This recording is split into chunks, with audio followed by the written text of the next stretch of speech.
What's going on, everybody? Thanks for tuning in to another episode today here on the Growing Green podcast. This is your host, Jeremiah Jennings. And man, I'm excited to come to you for a fun Friday show. I hope you're doing well whenever it is you're listening. We have a lot of people to join in, and we're listening live right when the show drops the day of. But then we have a lot that come along and tag along later, weeks down the road, and tune into the show. So I always like starting the show off by just saying thank you for tuning in, first off. And then secondly, I hope you're doing well. I hope you're having a beautiful day. That's kind of what I always, it's my go-to phrase and quote, because I hope you are. And one thing that I've learned after being in business for 5 years is you have to create your own mindset. You have to have a positivity mindset. You have to have a good outlook on life, because if you don't, then guess what? When the bad times come, they're going to seem a lot worse than they would if you actually were trying to turn the bad into good with a positive outlook. So one thing that I've learned is even in the bad trials, even in the down times, try to take that and learn from it. And we're actually going to get into that a little bit today. So first, really quickly, though, I want to talk to you about Entrepreneur Academy. So you've heard the ads the last couple of weeks about what Brian has going on there. We have gotten so many useful resources from Entrepreneur Academy, and I know there's so many other out there who have. And I want you to check it out. If you've never checked out the store before, or maybe you're tuning in for the first time and you don't even know what it is, then go to entrepreneuracademy.com, click the link in the bio. In the show notes today. I always say link in the bio. That's Instagram's talk. But link in the show notes for the podcast, and it'll take you straight there. And you need to check out. They have commercial contracts. They have the new cash flow and profitability calculator. That thing is insane. You kind of get almost the likes of a CRM for $100, and so you get to figure out your man-hour rates. You get to do a lot of things within that Excel sheet there, and there's a video up on how to use that. And so that is a very beneficial resource that I think you can really take your business and transform it for $100. And so I would say, definitely check that out if you are interested in some things. There's all kinds of other stuff on there. There are snowplow commercial contracts. There's lawn and landscape commercial contracts. There's all kinds of how to get started in landscaping, like a plethora of resources. No need to go on any further. We have personally bought those and used those in our business. We actually have bought the commercial contract, sent that out. It's actually the contract that we use for quite a few of our commercials right now. So it is very beneficial. Go to entrepreneuracademy.com, check them out. We'll hear some more from them down the road in just a few minutes. But I did want to just start the show off by saying if you maybe you check out before we get there, I want you to go check that out today, because it will be of some benefit to you. What are we going to talk about on the show today? This is going to be a fun Friday show. It's going to be kind of a heavy show, I feel like. It's going to be a solo show, so no guest interviews today. We've been on a guest interview roll lately, but today that's just not what we're going to do. We're going to take a little bit, and we're going to dive into some things that I have going on in my life and business right now, and just what we are doing to combat those. And it kind of goes back to creating a positivity mindset. So one thing that I always try to do in life, and this has been probably in the last 5 to 6 years, maybe 7 years of my life, is when bad times arise, I always want to look for the good in them. I want to be the one that finds the good out of something. Like, I can blow a tire out on the side of the road. I can miss my flight. I can do whatever you can think of. It can happen. I want to say, well, maybe there's something good. Maybe the Lord put me in a place to witness to somebody along the way. Or maybe the Lord protected me from, if I didn't have that blowout, then there was going to be a car wreck up there, because I would have been getting over and somebody else would have been getting over at the same time, and they wouldn't have seen me and they would have hit me. Like, you never know. There's all kinds of stuff down the road that we would never even know that we could be protected from. So those are things that I want to, that's the way I want to that's the outlook I want to have on life. And for me, it has worked. It has worked tremendously. There's all kinds of things now that being a parent, being a dad, like the late nights, the up at 2 a.m., rocking a baby and feeding. And it's just like, oh my goodness, what am I doing with my life? But it's like,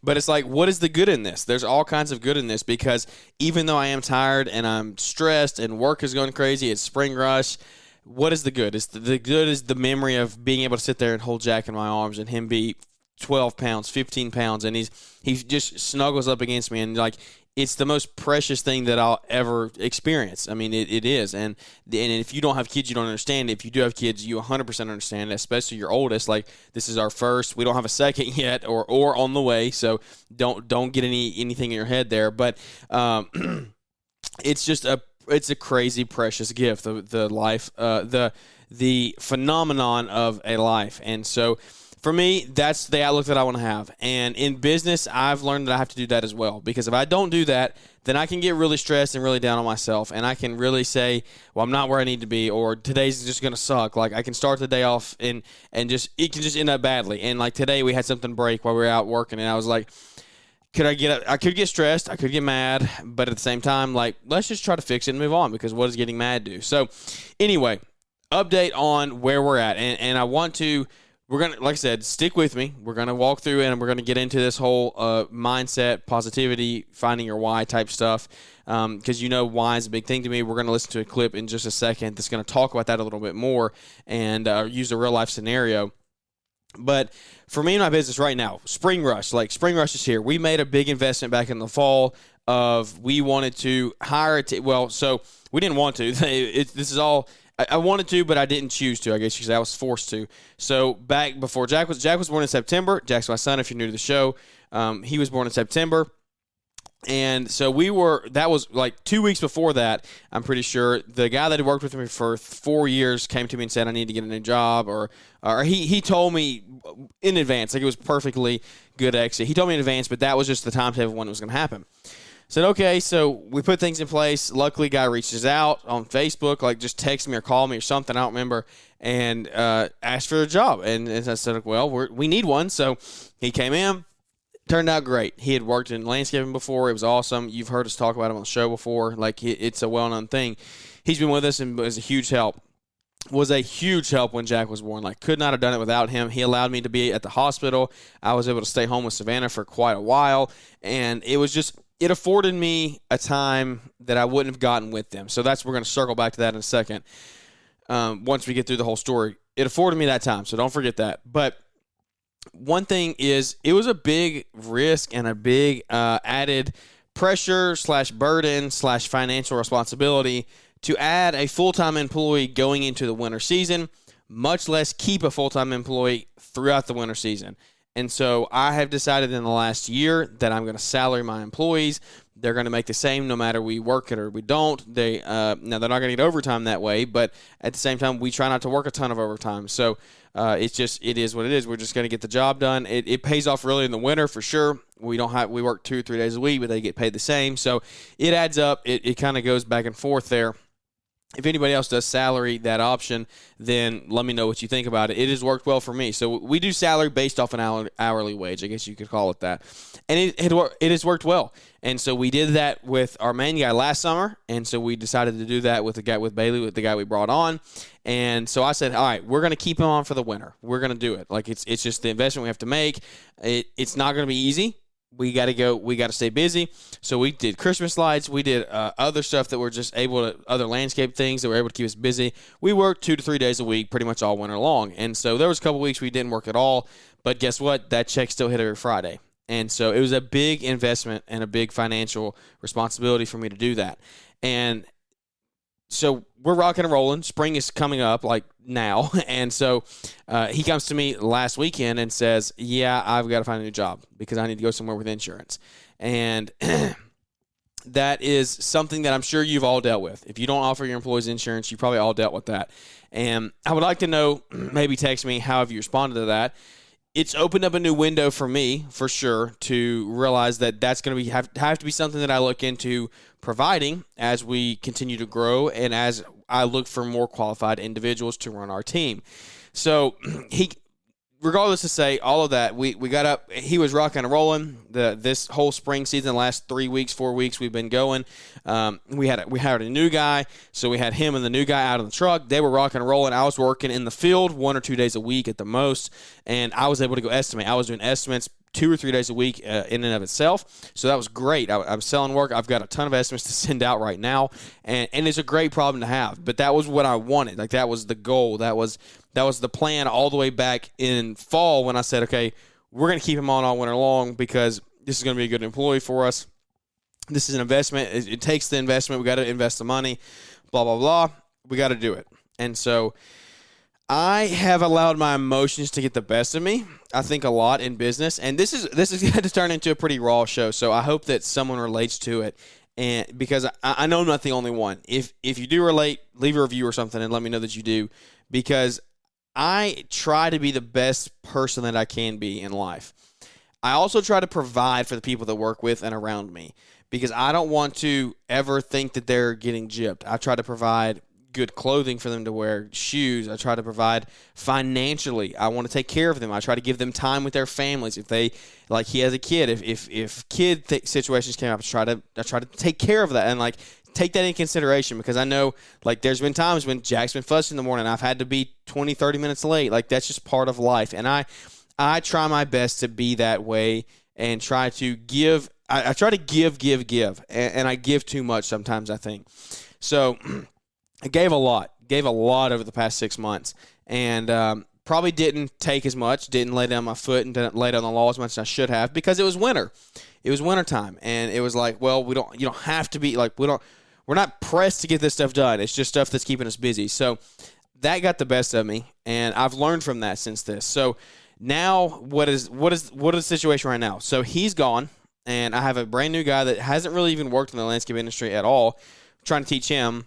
One of the guys that worked with us last year that played basketball for me is now coming back, luckily, so we're blessed there. He was wanting to work, and we just didn't have a position, but now we do. So he's back with us. But all this goes to say, this whole situation goes to say, like, we made the investment, we made the we took on the financial responsibility of doing this, and I had in my head, well, this guy's going to stay. This is it. We're good. We're going to be able to do this.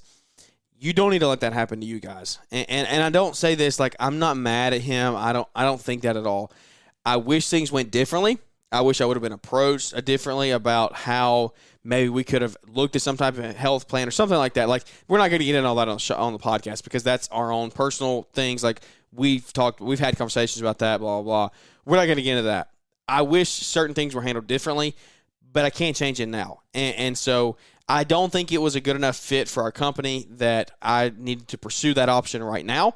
And so it's best that it probably did happen now than worse down the road, because when I said I gave, there were signs, there was things that it was just like, okay, I probably am giving too much here. I need to take more, but I don't want to do it. I don't want to be the boss man. I don't want to be the rude guy. And this was the first full-time employee that I ever had that wasn't like a friend of mine. So that was also a learning curve as well. And so I learned a lot through this. I learned a lot. I learned a lot that I can't take on financial responsibilities and just hope that they stick around, because you can sign a contract that, yeah, I'm going to stay there, but what are they going to do? Like, what are you going to do if they try to leave you? Like, you can't, what are you going to do? Not compensate them? Like, that's illegal. I don't know what your actions are. If you try to say, here, you're going to stick with me for 12 months if you get this amount of money, blah, blah, blah. If they just leave, they just leave. Contracts are made to be broken. Like, it just is what it is. And so it would never be worth it for me to go to small claims court or whatever court you would go to try to get him to stay. Like, it's just not worth it, because then your team morale's bad if he doesn't want to be here. Like, all those things come into play. And that's just not something I want to do. But I have learned now, like, we're going to have deep, in-depth conversations in interviews. We're going to have full conversations about what are your goals for your future? What do you need? What do you want to stay? Like, how can we keep you long-term? If something does come up, come talk to us first. Like, don't just go to another job, blah, blah, blah. And so I hope that me telling this story helps you out there, because I haven't had anyone tell me this stuff. I'm navigating this journey on my own. I don't have anybody that I really have. I don't have a good close mentor that has hired and fired people. I haven't had a mentor that's hired 10, 15, 20 people. I'm doing this on my own. And I know there's guys out. I know for a fact there is 50 to 100 of you, if not more, listening right now, sitting on a mower or sitting in a truck, that are going through this situation or have gone through it. And you say, I don't have anybody to tell me what to do when you hire and fire. I don't know that stuff. Well, dude, guess what? I'm right there with you. And I'm just trying to be a voice of reason and say, look, this is what's happening for me. This is what I'm going through with my landscaping company, the same companies that you all run out there that cut grass, you trim bushes, you design, install, all that stuff. These are the real problems. These are the real things that business is made of right here. And if you don't know how to handle these things, then you're not going to last in business very long. And these are things that I'm having to learn on my own. It's not to say I don't have a community around me, but I just don't have that. And so I know there's guys out there that you're in the same boat as that. So please take this, share it with somebody, and say, hey, look, this is what's happening. So I want to be a light for other guys out there. I want us to build a community and say, look, we can come together and talk about these things. If something happens, you can come talk to me. You can shoot me a message. You can send me a video. Do whatever. Like, I want to help you however I can.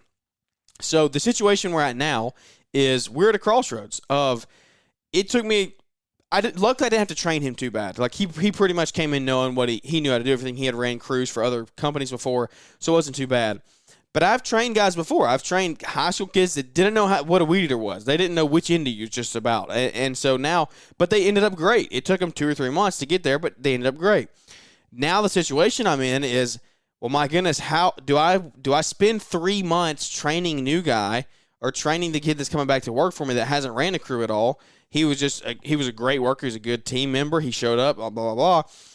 But he wasn't anywhere near leading a crew. So do I spend 2 or 3 months and invest in training them on the off chance they might leave again? Well, guess what? Business is business. That's what I've learned. I sat on the mower today for 6 hours, 8 hours, and just thought, how are we going to do this? What is the best way to attack this? How do I navigate these waters over the next 3 to 6 months? Because guess what? The last 6 months of my life has been such an eye-opening experience, and it's exactly where I want to be in business. I finally reached the pinnacle of where I want to be at this time in my life. Now, is this where we want to be in 10 years? Absolutely not. But for the last 5 years, I reached what I was looking for in the last 6 months. 2 weeks ago, I was on vacation in 90-degree weather in Orlando, and we generated thousands of dollars of revenue here at home because I trained and hired and put in place, took on financial responsibility, guys to do that stuff for me. While I can still estimate, I sent out estimates in Florida. I sent out, actually, our biggest estimate today, I sent out while waiting in line for a roller coaster in Disney World. That is the pinnacle of where I wanted to be in business at this time in my life. I want to be able to, for business to get done, and for me to not have to be there when it gets done. And now we're back at ground zero. Like 2 weeks ago, I was like, I'm at the highest of highs. This is fantastic. Things getting done. We're here. We're having a good time. They're making money. I'm making money. Everyone's winning. Everyone's succeeding at life. This is what we're here for. 2 weeks later, I'm sitting out in the field on a lawnmower, not getting estimates done because I'm doing the labor. How do we combat that issue? There's one way. We delegate and we learn to train and hire, not necessarily hire. Now, I don't want to hire better. I want to hire the right people with the right attitudes. They don't have to necessarily be the most qualified, but right now I have 2 guys that have great attitudes. The new guy, the best attitude you will ever find. He just doesn't know much. But what I've learned is I'm going to delegate more than I ever have in my life, and that's been my biggest hold-up on business for the last 5 years, is that I haven't delegated sooner. It took me 3 years to let somebody mow the yard that they should have mowed on day 2 of working because I just got too tied up in my business. And a lot of you guys out there are doing the same thing. You think it's your baby, it's your business. You can only get rid of the clippings a certain way. You only know how to do this. You can only make the 3-point turn. They can't put an edge down as good as you can.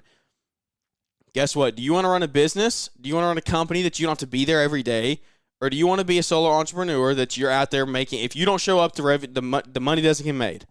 It's up to you. I'm not faulting you if that's the route you choose, but is that the route you want for your family? We're going to come to the why in a minute, but is that the route you want? You got to figure that out, and that's not the route that I want. So we are going to delegate like crazy, and I'm going to train like crazy from day one. Today, we had a gas station, very popular, all like tons of cars in and around the whole time. It's nerve-wracking. It's like, oh my goodness, I can't put anybody else on the mower. They don't know how to do this. They don't know how to do that. They're going to shoot a rock, blah, blah, blah. Something's going to happen. I ended it today. It's over. That time of my life is done. Like, we're going to delegate and we are going to train better than we ever had before. And that's what happens when you have a hard reset. We went from the highest of highs in our business to ground zero, and we're resetting. And I wanted to share it. And I hope that somebody out there relates. So we're going to, when I said at the gas station about the rock, the kid that's working with us again, he mowed it. I said, here, you're mowing this. He was nervous. He was scared. He didn't want to do it. I said, you're mowing this. You can mow it just as good as I can. Now, you might not do it as fast. It might not be as perfect, but it's going to be good enough. I'm going to watch you. I'm going to take you through on where to go, and you're going to do this. and the other guy weeded everything, and I blew. And so now they can go do that property, a property that I would 2 years ago never have dreamt of letting them do. I would have been the one on the mower. They could have blown it off and weeded. That was it. But they weren't mowing it. No way. A window's going to get broken. They're going to leave a mess. Something's going to happen. No way. But then that's done. That time of my business is done. And that's not to say challenges won't come. So today, yeah, it went great. The guy that's learning, the guy that came on, and the new guy who's figuring everything out, he mowed for 4 hours straight today. He's never ran a zero turn up until a week ago. He mowed for 4 hours straight. Now, used to, I would have said, I'll mow this, you just help him weed eat, and I'll do this mowing. It was a big HOA that we do. I said, I'll do the mowing. No way. That time is done. That time of my life is over. The time of my business is over. Because guess what? We're not going that far back. We're going back to ground zero of 2023, and we're learning, and we're learning from our past mistakes. Our past mistakes it took me 4 years to get the guy that worked for me to the point where he could run something on his own, and he really wasn't even there because I held him back. I cannot be the reason that I hold my company back. You cannot be the reason you hold your company back.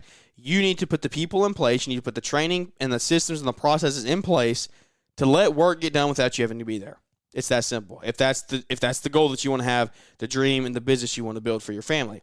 Again, I don't fault you if it's not, but if it is, you got to start all this stuff sooner because it took me way too long. It took me way too long. 5 years behind. I'm easily 3 years behind for sure. So that's not to say it doesn't come with challenges, though, because we'll go back to 2 weeks ago when I don't remember if I was on vacation. I think I might have been back by then. But we're going to go back, and I was gone for some reason. I was doing an estimate or something, and I wasn't there. Work was getting done, but I wasn't there. Well, I get a text from a customer late at night that says, hey, I'm very upset. There's ruts all in the yard. They did not do a good job at all.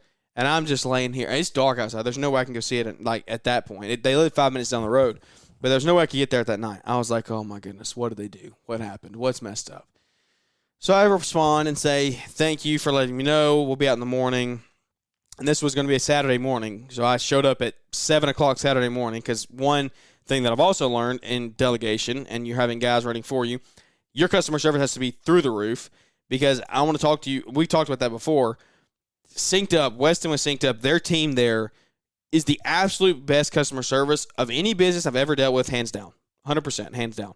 And I don't currently use Synced Up any longer. That's another podcast for another day. I'll just tell you. I've talked about Synced Up. Synced Up is a fantastic platform. It wasn't the right fit for my lawn maintenance company right now. In a year or two, it might be. They're going to do some changes. It's just not for me right now. So I'm not deterring anyone away from Synced Up. You're not going to hear me pushing it as hard because I'm not a user of it anymore. If you're a design build company, you're getting into landscaping, you need job costing, go check it out. It's worth every penny. You will deal with the best customer service team in the business, in any business I've ever dealt with, 100%. Go check them out. Just wasn't the right fit for me now. Anyway, I've learned customer service is key, so that's why I showed up at 7 a.m. I said, we'll be out first thing. Showed up. And first off, it's you take responsibility for the actions that happened. And I did that. I said, okay, first off, I'm so sorry this happened. This should not have happened. I went around and looked at everything. Praise the Lord, nothing was actually too messed up. So we've had a record amount of rain in Alabama the last 2 months, 3 months. It's one of the wettest winters I've ever seen on record. And so, I mean, it rains 2 or 3 days a week for like all day, every single week. Well, it rained the day before they mowed, but it was like in the morning. So they had all afternoon and the next day to dry. I was like, so I put it on the list for them to do. I was like, surely it'll be dry. Now, this is where delegation comes back to bite you. This is where you not being in the field. Well, one, it's a lack of me training and communicating. But I'm just saying this is a perfect example. I wasn't there. I would have made this call. But it was on the list, so they said, all right, we pulled up, we did it. I go and check it. Dude, when I put my feet on this was a full day after they mowed it after the sun. It was sunny. It was sunny all day, and I went to check it the next day, and when I say my foot was sinking in the ground. Like it was when I put my foot on the grass, like my foot made footprints. I could move the sod around. That's how wet the ground was. And they mowed this yard the day before. They mowed it. It wasn't on the new guy. It wasn't the new guy doesn't know any different. He doesn't. He just showed up. Like I said, he's never worked in landscaping. But the guy that I was paying a lot of money for and was all winter, he mowed it. And it's like, dude, what are we doing here? Like, why on earth will this get mowed? And so I look at this and I'm like, what's happening? Like, what is going on? Why was this mowed? But I have to ask myself and tell myself, well, is this a mistake that I want to chew him out for? Absolutely not. I'm not in the chewing out business unless it's just straight negligence. This honestly this is borderline negligent, if you want me to be honest with you, because like it's very obvious. Look at this. And we also bought a new 36-inch mower, a walk behind. And we've previously used a push mower back there. And we put the 36 on it. So that even made it worse. Luckily, I was able to go over and press down the tracks with my feet. That's how wet the ground was. I was still able to press them down with my feet, even everything out. The turf wasn't actually torn up. It was just moved around, and the grass is still dormant there, so it laid the grass over and made it look like a rut. But I fixed and repaired where it actually was messed up. But it comes back to, why did that happen? Is that a lack of training on my part? Is it a lack of communication? I think there's a lot of different variables there. That is one of the downsides to delegation. But one, I had extremely good customer service. I showed up the next day and said, hey, we're going to get this taken care of. We're not charging you for this mowing. She's totally happy. We left that conversation. She was thrilled. She was pleased. We got more work to do at her property. Like, everything is okay. But that's one thing that you have to be ready for. And that's not the first time that's happened. Like, he was great. I'm not throwing this guy under the bus. Like, he was great. Like I said, all of this that I'm encompassing, like, I have to look at this with a positive attitude of, and me and Savannah had this conversation the night. We were sitting and it was the night that he told me, and I was like, what are we going to do? Like, what are we going to do? We've done all this, invested all this money, spent $10,000 of a window that I could have invested in marketing or paid myself. Like, it's just, why? Like, why does this happen? And she was just like, well, you never know. Like, look at the time that it afforded us. And that's exactly how I look at it now, is even though he's not with us for the spring and the summer, he came in at a time in my life where I had the biggest blessing that ever happened in Jack being born. And I was able to stay home and take care of him and my wife that was newly postpartum. And I was able to be with them, and we were able to be family. And we were able to be a family, which is exactly why I've built a business. Like, it's literally what it is. So I take a bad situation, he's quitting in spring rush, look at it and say, well, look what it afforded me. So there was a positive there. And that's what I'm trying to get at in this whole storyline is bad things are going to happen when you delegate. Things are going to happen. Okay, so this is another way to look at positives, and I'll wrap this thing up. I don't want it to last too long. I hope you're still sticking with me. I hope it's of some value. While I was out 7 a.m. on a Saturday morning, following up on a customer service call, that's what it was. The dude messed the yard up. Go out and talk to them. So while I was there, one lady 3 houses up stopped and said, hey, I want to get a quote on cutting this tree down, laying some sod in the front yard. Awesome, I'll call you. Gave her that card. 3 houses the other direction, a guy came out and said, hey, come down here when you're done. I want to look at getting some sod out of my backyard. So, like, that's another way that I can look at the positives. So, was it a negative? Yes. It was a negative. The yard should not have been mowed.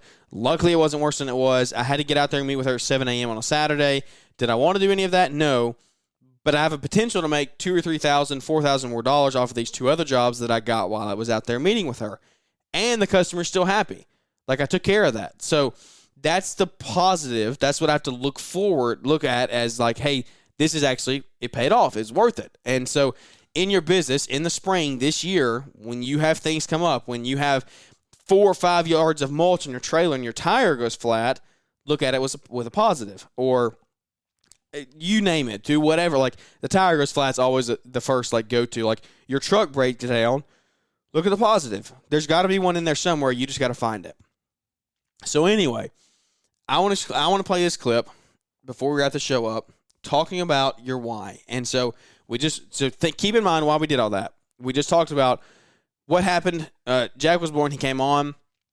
It allowed us freedom, which is exactly why I built the business, because I want time freedom, and I want to be with my family and raise a family that I want to be with. I don't want to be without them working 60 hours a week. I actually want to be with them, and I want my kids to remember me and have the memories of us playing ball and going on trips and things. So that's why we do what we do. Remember that, okay? And I want you to listen to this video of talking. This is from Instagram. Lauren Johnson is her name, Lauren Nicole Johnson. Some of you might follow her. Listen to this video about knowing your why and then actually tying your why to what you're doing. A principal was walking through his school. 1 second. Here we go. One day, a principal was walking through his school and he noticed a janitor who was happily singing to himself as he was performing the job. And he went up to him and he asked, "Do you enjoy the job that you're doing?" And he said, "Yeah, because I believe it has a purpose. I am saving children from getting ill." And so when he believed that his job served an overall greater purpose than himself, it gave him more power to do it. And research supports this. In one study, janitors who clean hospitals and believed that their job was integral, that they were literally saving patients' lives, they had performed at a higher level and enjoyed it more. And so what does this mean for you? When we link what we do to why we do it, we have greater purpose and more overall satisfaction. And so my question to you is, why do you do what you do, and what greater purpose does it serve? Because when we have clarity in our role and the greater impact that it serves, we improve our performance. So I hope that's a benefit to you. When you have greater clarity in your role and you know what purpose you're serving, you're going to have better performance. Those are things that you need to be looking at in your business this year, and you can kind of take that and turn it into a mission statement, a vision statement, core values, things like that. If you don't know your why, and we talk about knowing your why on the show all the time, we ask all of our guests that. If you don't know your why, then your business isn't going to, I believe, succeed to its full capability, because you need to know what is the bigger purpose of why we're cutting grass. I'm not cutting grass to go take a blade and put it take a metal blade, put it on a blade of grass and make it shorter. Like that. That's not my life's goal. It's not my life's purpose. It's not, okay? It's a means in fulfilling my life's purpose, but that's not my life's purpose. And so, do you have that why for you? For me, it's to build a family legacy and for my name from our family name to be changed and the legacy to be different than what it would be if I didn't make these changes. Okay, does that make sense? Like, for me, it's I want to give everything that I can back to my family, my wife, my kids, my peers around me, my network, my community. I want to give back to the community. I want to give as much as I can. And without the business, without putting other businesses in place, starting other ventures, like meeting more people, networking with more people, none of that's going to be possible. So I know my why. I want you to take your why and ask yourself, do you actually know your why? Has your why changed? And that's something we also talk about on the show is, whys change with periods of life that you're in. For me, it's like I'm doing it to take care of Jack and Savannah, to give back to them, to change my family tree. That's always going to be there. Like that's like the center of it, and there's little spokes off of that. So that's the center of my tire right there, and so it's like, I don't know, that's like where the hub is, and there's lug nuts around that. Well, my hub is I want to change my family name, my family tree. Everything else comes along with that. I want to take care of Savannah. I want to give her what she needs, wants, whatever. I want to raise kids that are successful and actually have the means to do what they want to do, to play the sports they want to play, to go on the trips they want to trip, the trips they want to take. They're going to work for it, but I want them to have that ability. I want to give back to my community. I want to be a good name in the community. I want to give back to my church. I want to lead people to Christ. Like all of those things, all of those lug nuts around my hub is I want to change my family tree. But all those little things around it, that is my why. So address your why right now. What's your hub, and then what are your lug nuts around it? And you need to have 6, 8, 10 of those around there, because like those things are going to push you towards your common goal, your common purpose, your why per se. So anyway, that's pretty much what I wanted to get into today. We've gone 35 minutes. I don't want to sit here for an hour and take your whole day. I just wanted to walk you through kind of what's going on in our business, in our family right now. Those are things that I'm changing forever. Like I've changed that a long time ago, having a positive outlook on bad situations. But as far as delegation things go, guys, follow along. If you're in that stage of life right now where you're trying to delegate, get out of the field, like it's doable. It might not seem like it's doable right now. If you would have told me 2 years ago or a year ago, like if you would have told me 12 months ago from right now that in 11 more months from then I could be in Orlando and work was getting done at home, then I would have laughed at you and said you're crazy. But it happens. Like, you just have to do it. Now, there's a lot of things that I did wrong, and I'm learning from those. We just addressed all of those situations, all those things, and there's many more. you learn from those, you learn from your failures and your mistakes, and you move on. For me, I've learned from mine. We're going to continue to grow. We're going to continue to move forward. And we're going to try to build the best team that we can here in our business here local to us. And I hope you do as well. Build your network, build your community around you, your guys online, your social media people, anybody that you follow that you take information from. Guys, vet them. Make sure that you can trust them. There's a lot of new gurus out on the internet now. Make sure they're putting out content that is real and that is actually trying to help you and not just sell you something. Because guess what? It's okay to sell you things like that. I'm not against that. If people are going to put in their time, their hard work and their time and their energy into courses and things like that and training resources like exactly what we talked about with Entrepreneur Academy, those things don't bother me. I'm not saying that. I'm just saying vet your sources before you just go spend $2,000 on some training video course or something. Like, I'm not saying don't do that. Like I said, they're good investments. A lot of them are. We're going to have those hopefully in the future to come. We're working on stuff right now, but it's like, just vet your sources. And so build the best community around you that you can. Build your network, grow your business, grow your life, change your family, all the things above that you can do. They're very possible. You just have to have the right outlook on life. You have to have a positivity mindset. You have to put the right things in place, the right team in place to help you do that. Don't try to do it alone. Put people around you. And I think you can really succeed in life and in business. So without any further ado, that is probably going to wrap this one up. Go follow us on Instagram at Growing Green Landscapes if you're not following us there. We have some stuff on YouTube as well, Growing Green Landscapes or Growing Green Podcast on YouTube, I'm sorry, and then on TikTok as well. So come check us out on social media. We're trying to grow there, and I appreciate everyone listening in. If this one was of value, this was I said it was going to be kind of a lighthearted one at the beginning. It kind of got really deep and really just like raw and genuine. I hope you enjoyed it. Leave us a review, a big 5-star review, and just a little 1 or 2 sentences would be great.